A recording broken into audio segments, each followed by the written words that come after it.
Unasikia mpenzi? TikTok nimeona challenge moja hiyo wapenzi wanafanya. Sikiliza sasa usicheke. Hiyo inaitwa alphabet challenge. Yaani mmoja anaongea sentence inaanza na herufi A, mpenzi wake anaongea inaanza na B. Mwingine C, mwingine D. Ila kuna kwa na ka story hivi. Wanaelewana yani. Tufanye nini? Tujaribu. Lakini kwa Kiswahili. Yana shida. Naelewa. Haina shida. Okay, sikia. Amani ameniambia umenicheat. Basi sawa, endelea kumsikiliza Amani, uende ndo kumuoyo. Chakula changu hakiwezi kuliwa na mtu mwingine. Hivi unahisi mimi kila mtu anaweza kuwa na mimi? Mimi ni special wewe. Ebu! Labda special group. Funga mdomo wako, sawa? Ungekuwa huko serious ungeshanioa mpaka sasa hivi. Gharama za harusi sio za kukimbilia ovyo ovyo. Na unajua wajomba zako wanavyopenda kula.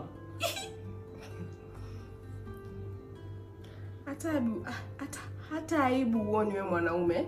Unakimbia majukumu kabisa. Yaani wewe ndio maana umeacha uengineer, umeenda kukimbilia comedy.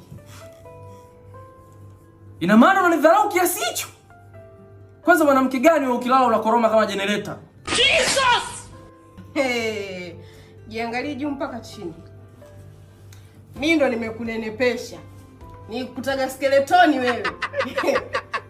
Kwanza umeniharibia mwili wangu. Nilikuwa na mwili English figure. Kila mtu alinitamani. Sasa hivi nina tumbo kama tandale. No. Naomba Amani asituondolee amani yetu. Ondoa shaka mpenzi. Naomba pia unisamehe kwa kutokuamini. Pole pia. Nimekutia katika mashaka.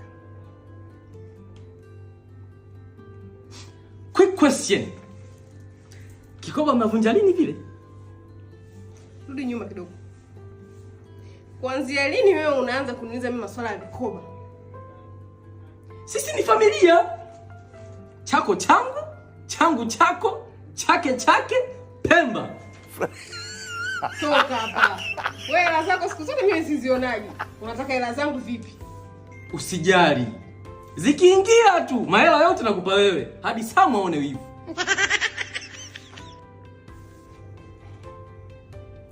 Vaa nguo uende kazini, acha maneno mengi. Mtoto wewe. Hivi hujawasha moto sehemu kweli?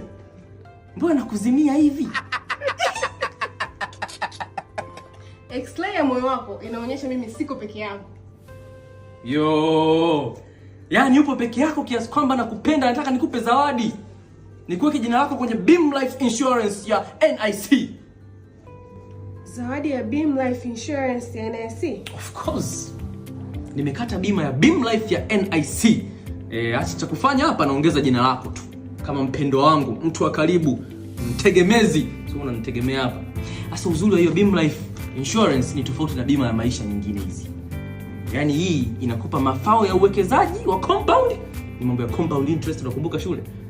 Alafu at the same time inakupa na kwa mfano mimi sasa si ndo bima yangu hiyo.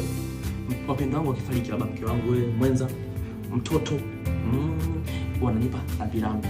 Kwa napata faida huku ya mitaji na faida za juu, alafu pili ananipa rambirambi wapendwa wangu wakifariki. Ushanipata?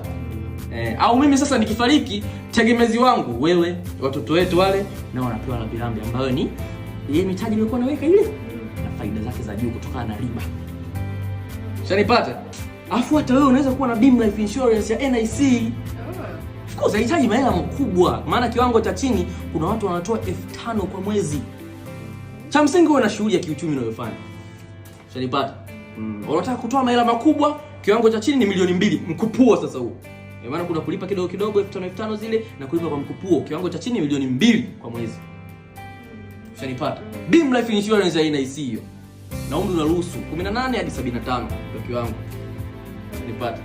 Kwa hiyo umesema ukifa tunapata nini hapo? Kufa tena.